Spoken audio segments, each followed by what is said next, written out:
Hello and welcome. I am your host, the best podcast host in the universe, Steve Cully. I'd like to thank our sponsors at Procyon Partners. Procyon, one of the top 50 fastest growing companies in the nation. They specialize in employee benefits, wealth management, and retirement planning. President Sean Rabinowitz, proud supporter of our podcast network and everything we do. Green Street Trust International, owned and operated by Rennell Jump and UConn legendary men's basketball player Jake Voskuhl. They specialize in tax plans for businesses large or small. They will save you money or get you a big fat return on your taxes. To schedule your free strategic tax planning session today, go to www.greenstreettrust.com. Pete Finch and the Finch Law Firm is located in Bridgeport, Connecticut. If you've suffered any type of personal injury, slip and fall, a car accident, your mother-in-law ran you over with her car, your wife got angry one night and decided to stab you, the Finch Firm is for you. Pete has won legal battles all across the state of Connecticut. He will go to war to get every dollar you deserve in compensation. You just have to remember, in a pinch, call Finch or go to his website, thefinchfirm.com. Dynamic Human Performance is owned and operated by UConn legendary running back Andre Dixon. He trains boys and girls of all ages, all sports. He has a boot camp program 7 days a week, 6 a.m. You want to get in shape, you go to Andre. He has an athletic development program where he trains boys and girls in the sport of their choice from the ground up, helps them reach their full potential, be the best they can possibly be. Andre has sent boys and girls to college on scholarship for all different types of sports. To work with the best, he has a 5,000 square foot state-of-the-art facility in Hartford, Connecticut. Go to www.dynamichumanperformance.com. All right, and we are here for Moneyline. I am your host, best podcast host in the universe, Steve Cully, and with me, very special guest who will be attending Union College in the fall to play football, Mr. Owen Higgins. Owen, how are you? I'm doing great. How are you? I am fantastic. It is great to see you. We're going to talk a little sports, and I want to get your thoughts on a few things. First of all, what were your thoughts on the Super Bowl? Horrid. I hated every second of it. As a Patriots fan, it was horrible. Oh, okay. So you're a Patriots fan? Yeah. Yeah. That one stung quite a bit. Well, I mean, you got to give Drake May a break. I mean, he's a rookie. It wasn't all on him. I don't blame it on him. It was majority O-line, and we couldn't get the run game going at all. Yes. Will Campbell definitely struggled. I will give him that. Will Campbell struggled, and I think both guys on the left side were rookies. The left guard and left tackle. Yeah. So now let me ask you this, because I was surprised to hear this, and I was way off. If you had to guess the blitz percentage, how many times the Seahawks blitzed the Patriots, what number do you think that would be? 20 to 40%. God damn. Everyone's wrong. Everyone's right but me. Yeah, it was 31%. I thought they blitzed like 60% of the time, because it seemed like they were bringing pressure all the time, and it was 31%, which surprised the hell out of me. No, I thought it was higher. It ended up being broken up, I guess, a little bit different by half, and then down in distance made it seem a little bit higher. But the Patriots still have a bright future. I still think they're going to be tough to beat in the East. AFC East. And I mean, you got to love Coach Vrabel. Yeah. Do you think What he was did a was good hire? incredible. Yeah. I think with Diggs dealing with some legal trouble, we have some decent cap space, so I think we'll either sign a free agent. I heard what's his name, the Raiders defensive end. Oh, Max Crosby. Yeah, he might be available, and that would Yep. be a huge pickup. That would be. That would be. But I mean, we need another receiver because I mean, he's as much as I like Keyshawn Booty and who else do we have? We have Kyle Williams. We have we have Demario Douglas. I think Yeah, he needs some more weapons. I Yeah. agree. I like Hunter Henry a lot. He didn't get used at all during the Super Bowl, and I was quite shocked by that. Our defense was fine. It was just they the whole time. To hold them. I mean, it was 12 points going into the fourth quarter. That's a pretty good job. So they definitely did very well and didn't take advantage of their offensive opportunities. So the Seahawks win the Super Bowl. And then it was announced that they are up for sale, which was a bit surprising to me. I know that their owner passed away a few years ago and his wife had been running the franchise, but they're selling it now. And do you think that is because obviously after winning the Super Bowl, it's going to maximize value? Do you think it's poor timing to do that to the fan base? I mean, that's a packed question. I don't know the specific I couldn't guess the specific reason and what would come with it, but I would think that if she planned to sell the team, I think she had an idea in mind. It was planned. Yeah, the sale was planned eventually. I didn't anticipate it this soon. I think it's been 2 or 3 years. I think he had a trust or estate that said it would, there would be a time frame in between. And I would think after winning the Super Bowl, you'd want to run the team a little bit longer. But she put it up for sale, and the last team that was up for sale was the Redskins / Commanders, and that took about 8 months, and the value is tremendous. I think it went for $6 billion, and the Seahawks are projected to break that. They could potentially go for $8 billion, but I was just surprised at the timing of it. But I think maximizing it because they won the Super Bowl probably is the reason that she's doing it. Free agency is going to be heating up very soon. Yeah. I believe in early March. Now, some of the players, quarterbacks that could possibly be traded to teams that are looking for some veterans. 2 guys that come to mind, Tua Tagliavoa and Geno Smith. They both had big contracts. Geno signed a big contract with the Raiders last year. He did not necessarily produce. Tua had, he'd been up and down with Mike McDaniel and that system. And I believe this is the second or third year of his contract extension. I mean, he would be expensive to move. Do you like either of these guys? And would you trade for them if, you were the Pittsburgh Steelers and Rodgers doesn't come back, or Kyler Murray ends up leaving the Cardinals? What do you think about those guys?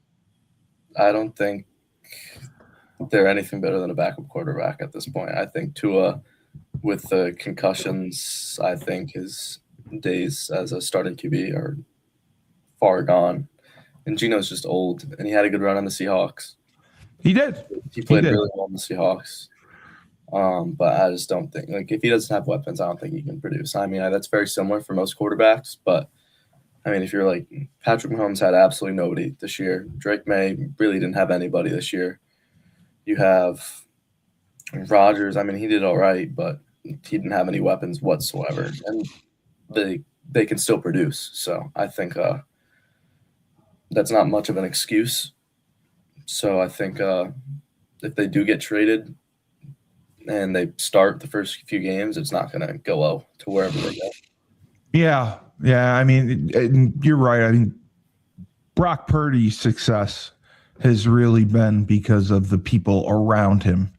He's always had a great supporting cast, and that made things easier for him. Tua, I agree with you with the concussions because, I mean, he's really one concussion away from retirement, possibly. And he really dropped off this past year. And then, what did you think about the Tyreek Hill situation? I mean, he obviously blew out his knee, and he was released recently. Do you think that he could have a reunion with the Chiefs? I don't think he's going to be that great if he does. Yeah, a lot of people don't think that either. They think he's going to be completely different. He's, I think, 32 and coming off a major knee reconstruction.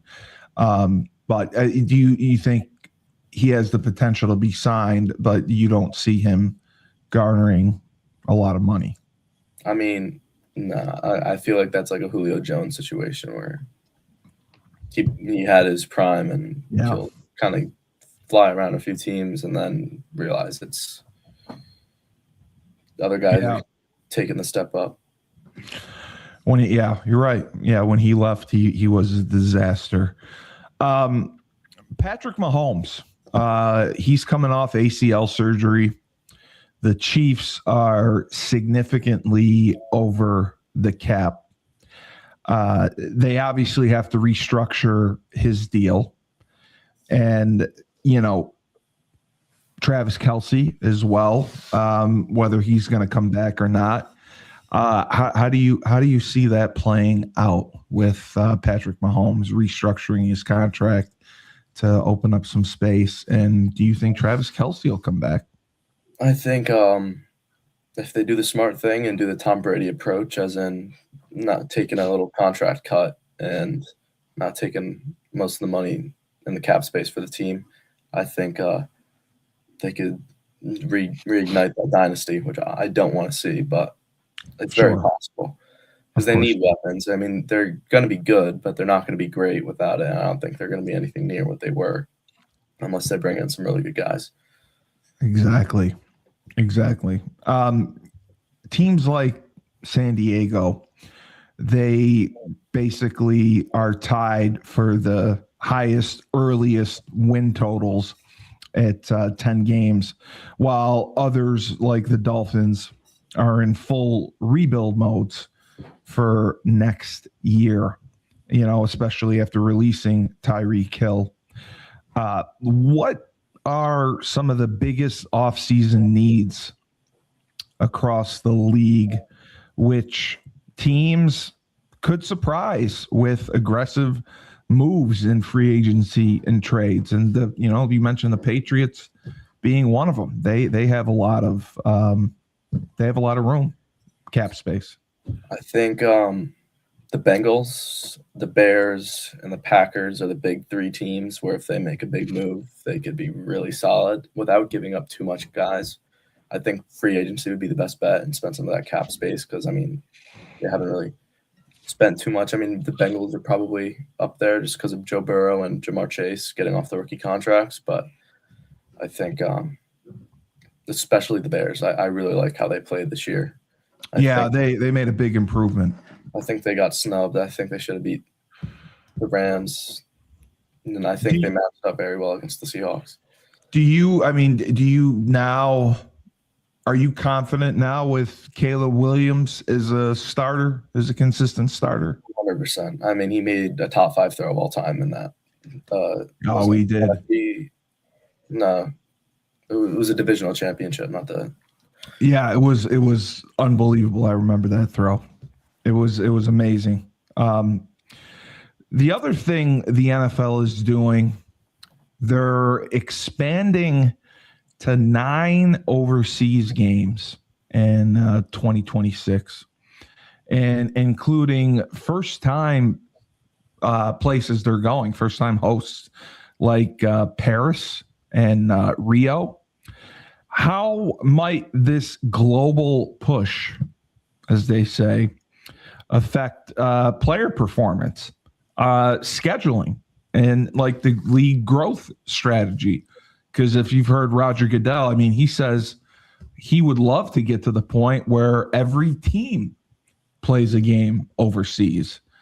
And the travel alone makes it very challenging, because you're leaving early, the time difference, getting back, then having to get ready for another game. It really throws people off.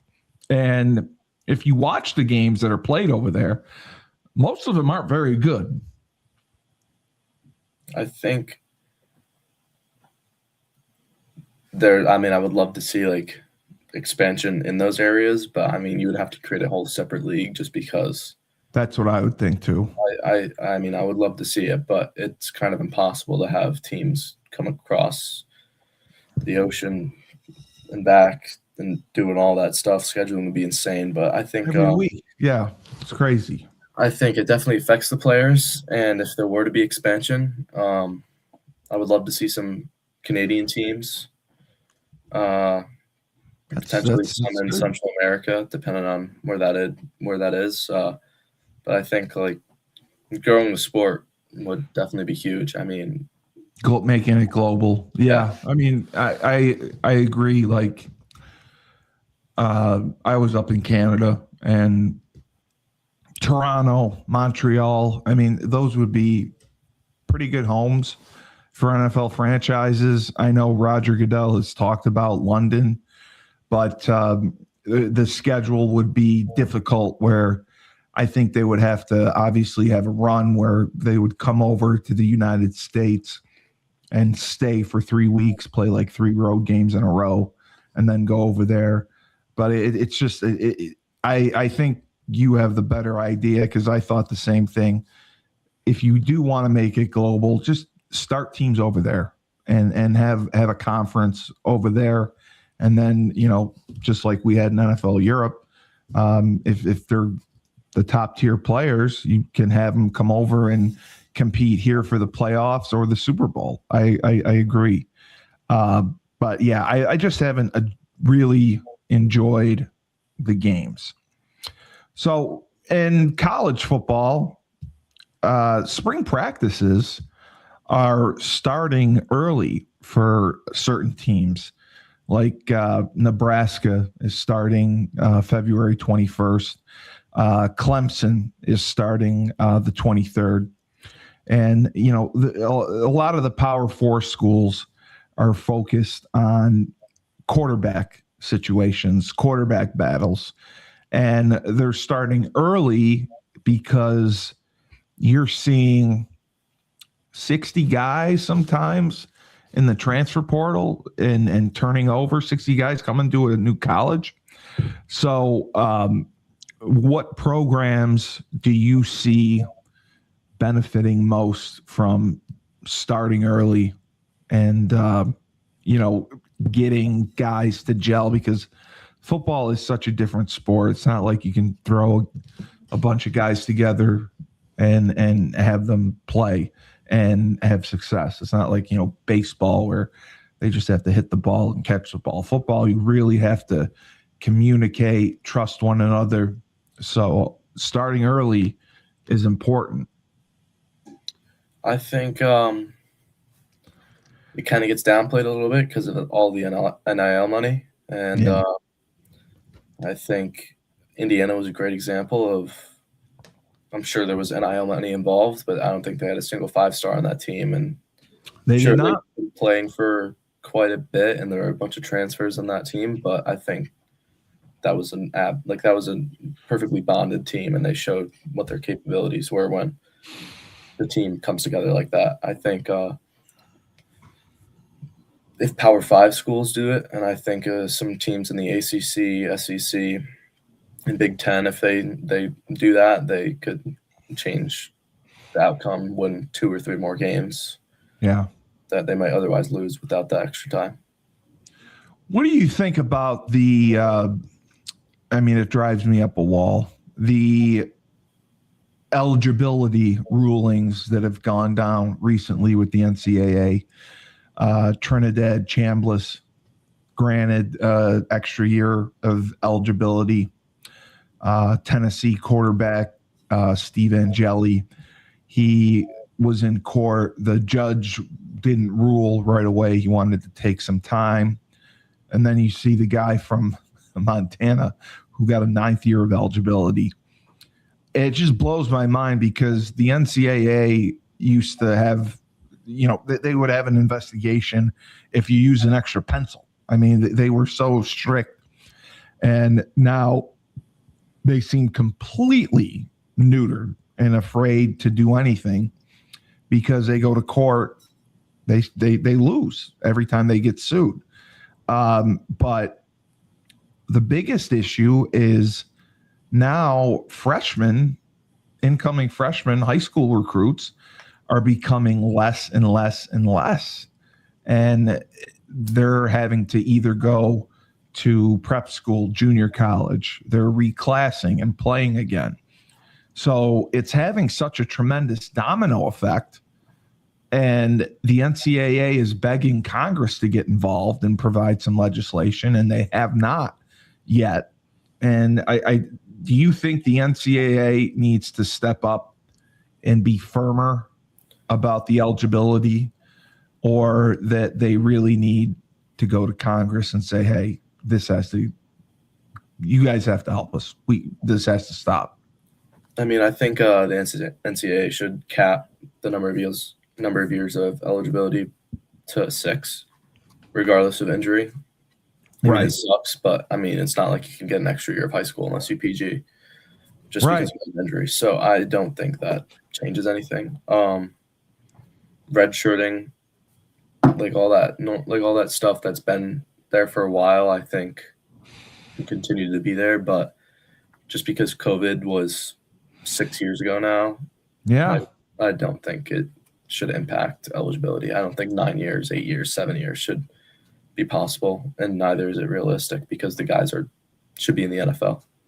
Yeah, it's crazy. It's crazy to me because, even at UConn, we had Joe Figiano, who's 24, going to be 25. He was 6th or 7th year senior. Chambliss is going to be a 6-year guy. And, they're not counting junior college towards eligibility now. So technically you could go to junior college, go to a Division I school, redshirt, and you're playing for 6 years. I mean, it's crazy to me how it's happening. And I just think everyone has said this, it's the wild, wild west, and it really is. But I don't like, the revenue sharing model where right now it's up to $22 million per athletic department they can spend on sports, on athletes. Football typically commands $15 million, $17 million. Texas A&M is spending $18.5 million this past year just to reload their roster. And it just blows my mind that every year now there's all this roster turnover and you're getting basically a new team. And I mean, the system, in my opinion, is broken because it's basically who can spend the most money. And if you spend the most money and lose, you end up like Brian Kelly and you get fired in the season, or James Franklin and you get fired in the season. How do you think they should reform the system? Or is this just going to be the new reality? I mean, I agree players need to get paid because schools make billions off their backs with television contracts. merchandise and licensing and everything, but does it need to be reformed? Does it need to be regulated as far as limitations on what kids can make? I think no freshman should get any money. I don't think you should be bribed to come to the college. I don't think that should have an impact on your decision. And I think based on your production, I think that's how you should get paid. Right. I think if you're producing and you're entertaining and the team's doing well, you get paid more. And I think there should be a cap. Like, you shouldn't be getting $1 million playing college football. You should be getting good commission, but nothing insane like some of these players are getting. Like right down the road in West Haven, Abdu Torre playing, he's getting probably like $3.5 million and a house going to Arkansas to play basketball. And I really think that impacted his decision because he got an offer from UConn. And UConn does not pay freshmen. No. Wow. I don't think he probably was given a contract telling him he would have made money playing there. Yeah. I think the money really impacted him. And granted, it's the right decision getting $3.5 million. But I don't think that should be. No, that's outrageous. Yeah, I don't know. I don't know if that's the real number. I don't know if I'm throwing fake stuff. I'm just hearing. No, I mean, basketball, you're probably right because they typically, they're paying less guys, so the better players make more. But quarterbacks in Power 4 conferences, their average salary is between $4 and $6 million. So I can easily see a star basketball player making $3 million. We will be right back after a word from our sponsors. Down south, we have Julius Williams and the Trench Mob, located in Decatur, Georgia. They train offensive and defensive linemen. They compete in 5v5 tournaments and college showcase camps across the country. They have sent kids to schools like Florida, Florida State, Miami, Clemson, Tennessee, Georgia, Alabama, just to name a few.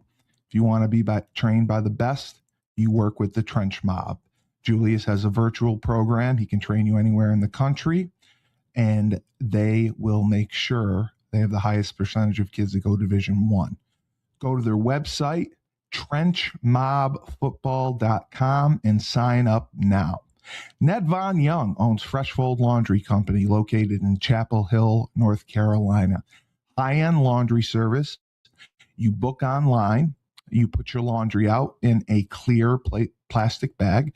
They pick it up, wash, dry, fold it for you in 48 hours. They have an expedited service that can do it faster. They also offer an online subscription model, weekly or bi-weekly, so you can have your laundry done that way whenever you want. They have deals for college students as well, so make sure to check out their website. It is my-freshfoldlaundry.com.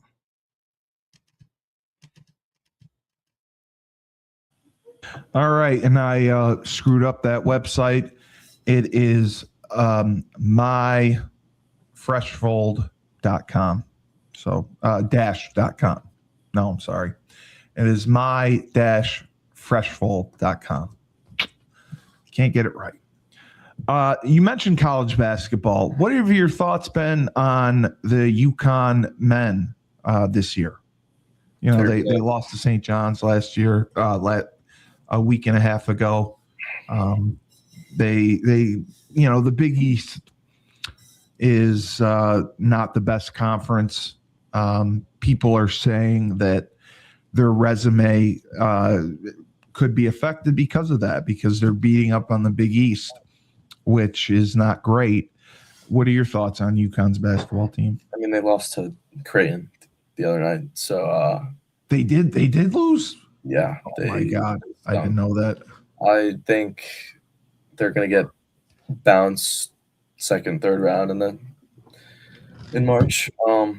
I don't think they're playing well. I think their defense is horrendous, and that's the biggest problem. I mean, they're letting up like 70 points a game. Oh my God, No, I remember we did our Husky Hoop show that day, and they were playing at Creighton, and I can't believe they lost because they have such a tough schedule. You know, St. John's coming up next week.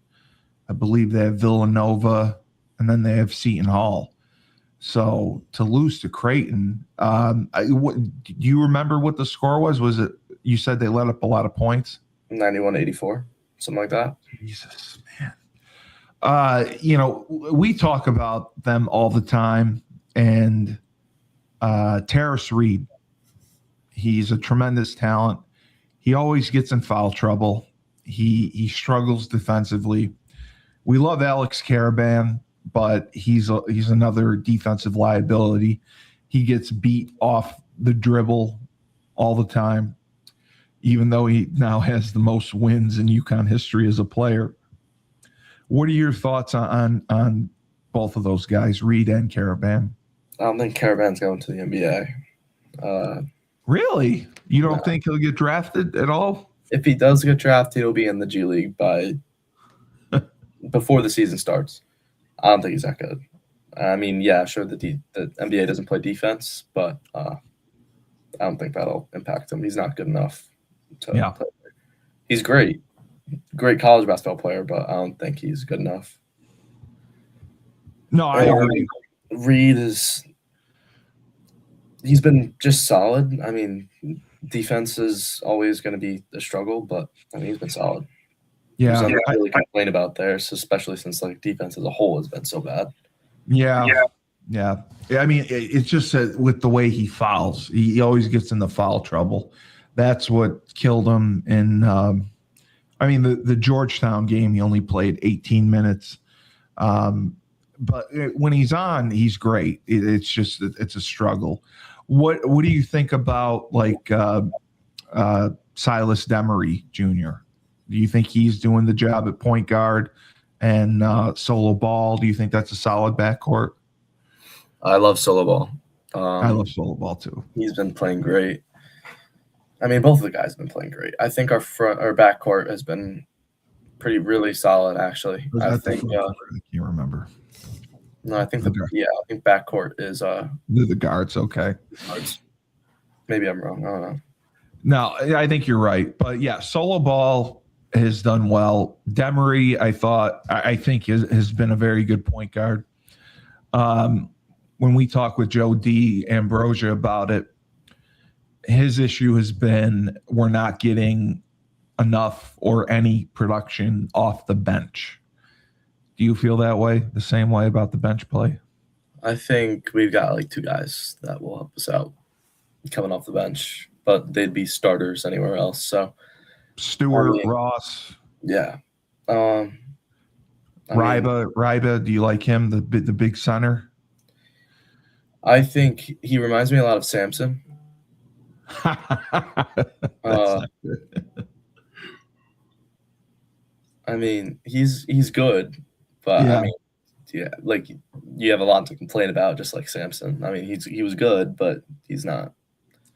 What about freshman Mullins? I mean, they made the move once he was healthy. I believe it was Stewart that came out of the starting lineup, and Mullins went in, and true freshman. I think he's been productive. I think he's done his job. But again, you mentioned defense. He's another guy that really gets beat off the dribble defensively, and that has hurt UConn. With him and Caravan on the court, the defense is definitely a problem, right? I agree. I really like him offensively. Yes. There's nothing to complain about offensively. I remember I had watched the first 4 games of the season, and I was talking to my dad, and he was like, this Mullins kid is really solid. I was like, all right, we'll have to watch a game, because I didn't think they were going to be that great this year, especially with Steph Castle leaving and going to the NBA. But yeah, no, I really like him. I mean, yeah, we could talk about defense all day long. I don't think it's going to change by the end of the season. They're good. I don't think. I mean, their seeding is going to get changed because of the loss to Creighton, but I think they're maybe a 4 seed, 5 seed in the. Well, they were projected even after the St. John's loss. We did the show last Wednesday, or no, this Wednesday. It was this Wednesday. I'm sorry. This Wednesday, that is when they lost.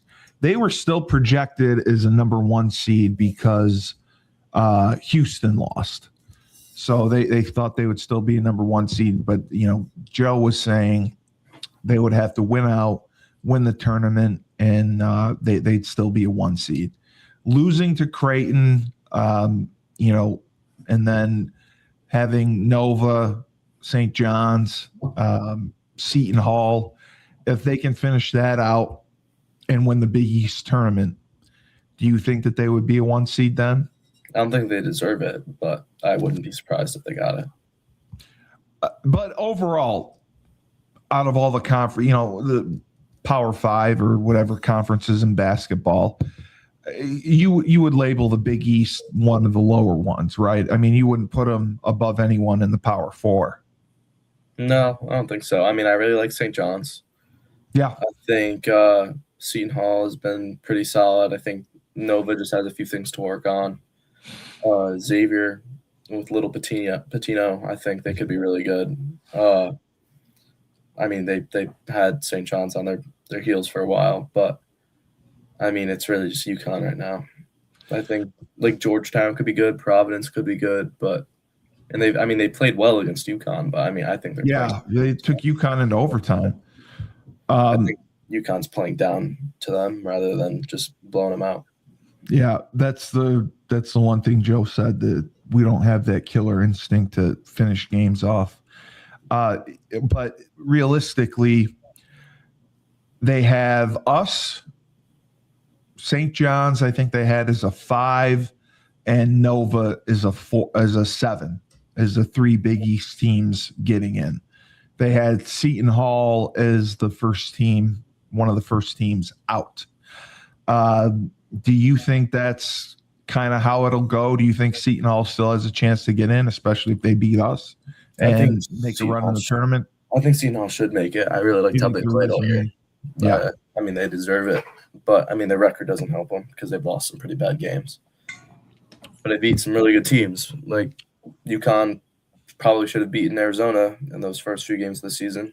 Yeah. And, then we lose to Creighton. So I cannot believe they lost to Creighton. I didn't even check. I just thought they were going to murder them, and I didn't look. So did you actually watch the game? No, I haven't really watched much UConn basketball except for like bigger games. I mean, I didn't think Creighton was going to come anywhere close, especially without a 25-year-old father in the team shooting threes. Yeah, I mean, Joe had said we always struggle at Creighton because it's such a long trip, but he did not expect us to lose. So that's really surprising, and that puts the pressure on because Villanova, St. John's, I believe we have back-to-back. That's tough, and then Seton Hall. So those are 3 really difficult conference games. Realistically, I mean, do you think we can win all 3, or do you think we'll end up maybe 2-1? What do you see for that? We should win all 3. We're much better than all the other teams there, but I mean, we are. No, I agree. We are. I think we could definitely lose them. What do you think of the other point guard, Malachi Smith? Have you seen him? I mean, I haven't seen much of him, but he looks composed. But he's just – I feel like he's more of a role player. I think he could be really good. I think if he develops like how UConn has developed players, I think he could be really good. But he's been a role player so far. Yeah, that's my concern is, especially when we played St. John's, I think we only played 8 guys. Hurley was afraid to go to the bench. And I don't think we have the starters that can play 35 minutes a game. I think we need to be able to go to the bench and get production out of them. So the guys that can step up would be Smith, Stewart, Ross, Ryba. I mean, if we can get those guys going a little bit, I think that would go a long way to helping us. The other thing, I mean, college basketball, March Madness, everyone loves it. They're talking about expansion again. Do you think that they should expand another 4 teams? Do you think we have too many teams? Do you think we should just let every freaking team in the country be in it? I mean, it just seems like, they obviously make more money with more teams in, more rounds. But I mean, I think that there's no need for expansion, but they're talking about it. I mean, I think it doesn't really matter because I don't think D3, D2 schools will really compete against any D1 schools. I mean, the upper tier echelon D2 schools and maybe a few upper tier echelon D3 schools will sneak in there. I mean, it would be for D1 schools, but I mean, as in implementing a basketball program. We right now, like the NCAA tournament has 68 teams. They're talking about expanding it. Amount of people. Okay. Yeah, they're talking about expanding it to like 72 or 73 teams. I don't see a reason. Yeah, I felt the same way because they're playing games for the most part. Yeah. So you have these teams that celebrate getting in. They're in a playing game. They lose. I mean, does that really count as being invited to the tournament? You don't get in. So yeah, that's what I found crazy about it. And I mean, there's a lot going on right now. I believe it's this Saturday. Duke is playing Michigan. Michigan is number 1. Duke is number 3. Arizona, who is now 4th, is playing Houston, number 2. Those games could definitely affect UConn for sure. Especially if UConn is able to slide in and get into the East and win out. Who do you like in Michigan versus Duke? I like Duke. You like Duke all the way? Okay. Yeah, I think Duke will play really well. I think Michigan losing is not the best. Sorry, my friend's here. He's committed to Springfield to play football. Hi, how you doing? All right, Springfield, awesome. I love Springfield. We've got a little poker game incoming. I know. Are you playing Hold'em? Oh yeah. He gets cleaned out. He gets cleaned out every time. Are you playing a tournament? Or are you playing a cash game? It's cash. We play every Thursday. I'm gonna be up next week. I might have to come play in your tournament, in your cash game. What's is there a certain buy-in? Is it like $50 for a buy-in? So I mean, we were gonna do $50, but he was too stingy to do that, so we did 25. 25.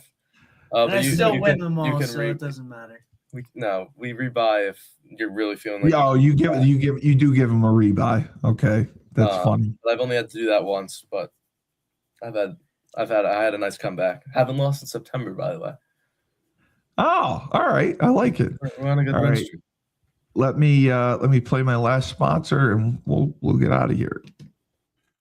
Finally, we have James Whitfield of Luther James Insurance. For the last 3 years, James has dedicated himself to the art of financial services. He specializes in life insurance and insurance policies. He will save you money, make you a boatload of money, and do so tax-free.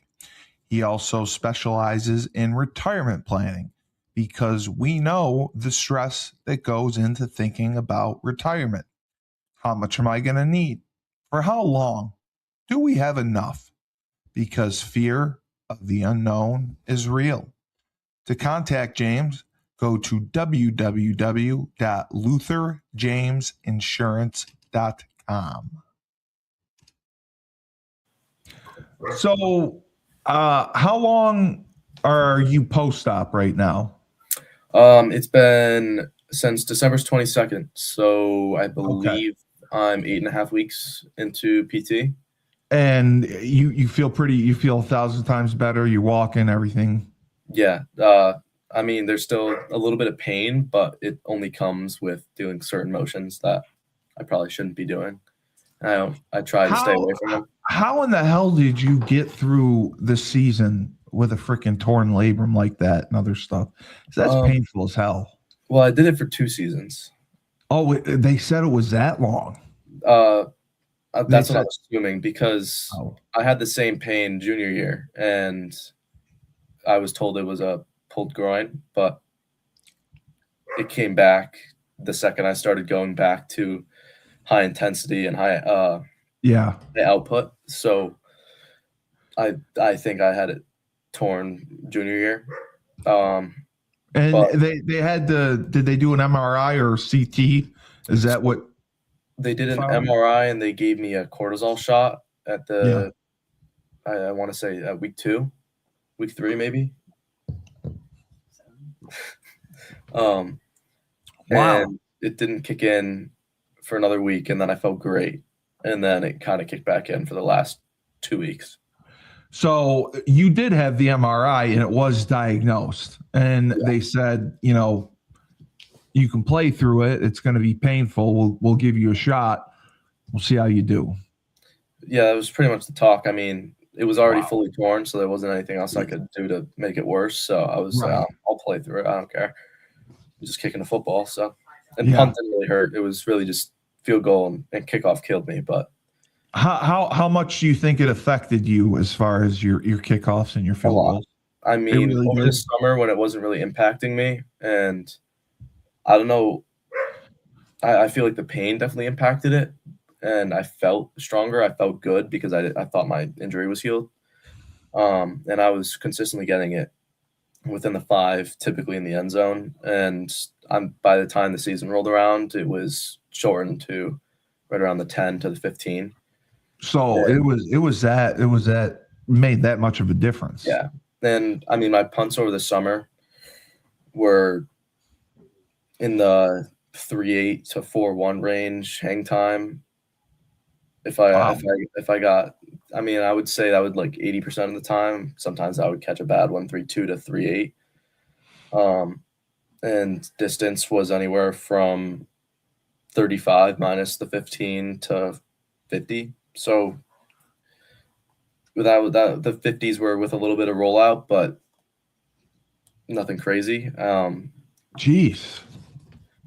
And I mean, my best punt was a 45-yarder that was caught against Fitch. But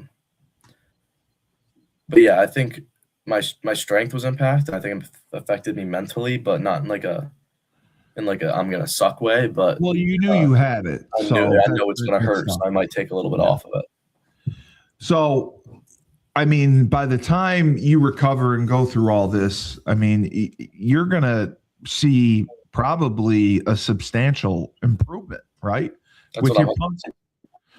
And is Union, you're going there primarily to punt, right? Yeah, they brought in one other punter.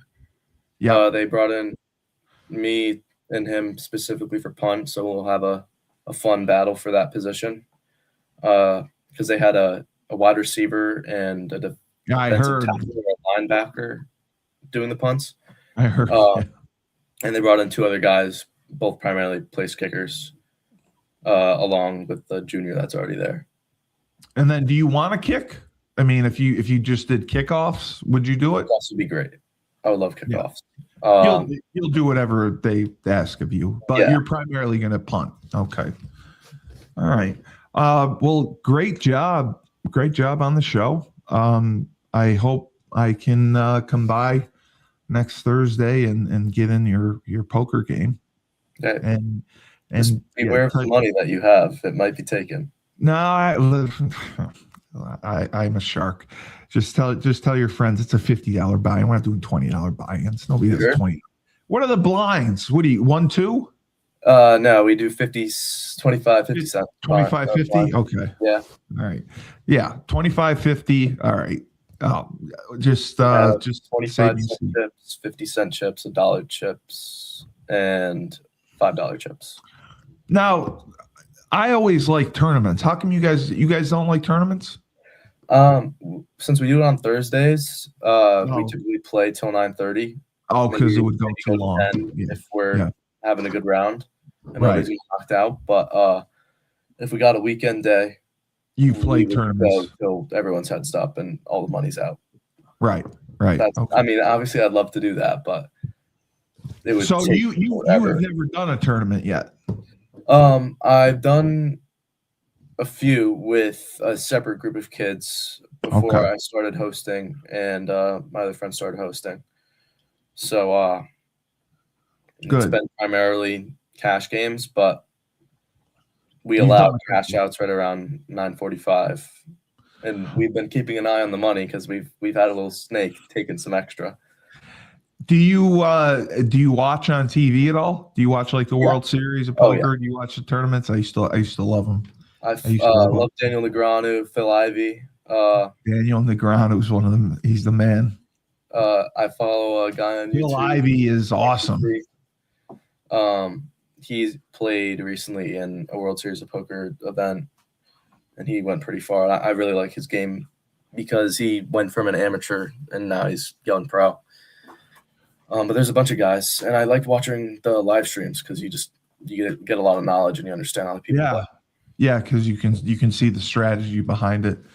So you've been doing that, and that's a lot of fun. That's a great habit to get into. It's a great game to get into. It really, if you're good with percentages and numbers, it's helpful, and it's good that you enjoy it. So I wish you the best of luck tonight. Sorry, my friend's really making me laugh right now. I know. Clean up. I hope you clean up tonight. Dominate. I hope so too. Dominate, clean up, take all their money. How many guys you got playing? I think it'll be. I think it'll be 6 or 7. 6 or 7 guys. That's not, no pun intended. Okay. All right. Well, go get them. I hope you get pocket aces a few times. I don't play well with pocket aces. I like. Yeah, I know you get screwed. 10, Jack 10 suited though, right? You gotta have a suit. No. Nope. You're rolling. You're raising. Jack 10. You're pre-raising with Jack 10 Jack. Yep. God damn. All right. I'm definitely coming then. All right. Well, great job. I play wide with these guys. I play wide. Oh, that's awesome. My range. I play 3-2 with them. So. Oh, okay. All right. Yeah, you got a little confidence. I like it. Mm-hmm. All right. Well, great job. Great analysis on Moneyline. Sorry your Patriots lost, but I think they'll be back, and we'll make some moves. He's a Seahawks fan, so. Oh, your friend that's going to Springfield likes the Seahawks. I'm so happy. So happy. How in the hell? You're from Connecticut. Well, how do you like Seattle? I got a split family between Patriots and Giants. Okay. So when I was little, they made me choose either pick one or pick like a random team that they don't care about. And I picked the Seahawks when I was little. So ever since, I've just been a Seahawks fan. So you just picked the Seahawks. You refused to pick the Patriots or the Giants. Yeah. I picked the coolest logo one, and the coolest colors. So, well, congratulations to you. Then I'll ask you because I asked Owen this. What do you think now? The Seahawks are up for sale. I think they're going back to back. I'm not gonna lie to you. This guy's insane. No, I think they're going. He's insane. The team's for sale. The owner's selling the team. Oh yeah.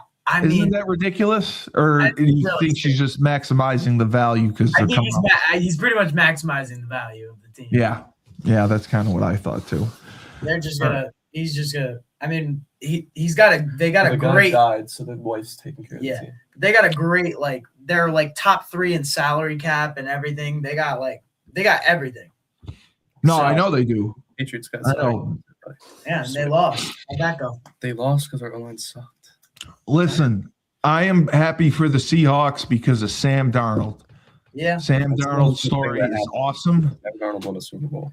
And well, the Vikings should have never let him go. No, Seattle was smart to pick him up. And your running back got the Super Bowl MVP. He was awesome. Jason Myers should have got it. Yeah. He ran angry. I was very happy. What's your name again, by the way? Oh, I'm Joey. Nice to meet you. What's your last name? Puglisi. Joey. All right. So I'll make sure to. You got Instagram, Facebook? Yeah, I got an Instagram. I could have it. Owen send it to you. Beautiful. No, I'll put you in the show notes and tag you. So you're gonna be famous. Right, Just perfect. make sure you. I am the best in the universe. Make sure you share the show with your friends. I will, absolutely. We'll watch it during the poker. Owen's mother did her first show and set a record for the first episode of a new show I've ever had. She had 1.5 thousand viewers, Really? which is unheard of. Yes. Yeah, I've never gotten that for a new show. If you get 500, it's usually good. She got over 1,000, which is That's really amazing. good. So we'll see how Owen does and you, and I will send you both the link. Make sure you share it. And Absolutely. Great job. So Thank you so much. Great for seeing you. Great to see you. Owen, Joey, I'm Steve Cully. This has been Moneyline. I am the best podcast host in the universe. Remember, when life gives you lemons, don't make lemonade. Take 2 oranges, throw them right back at life.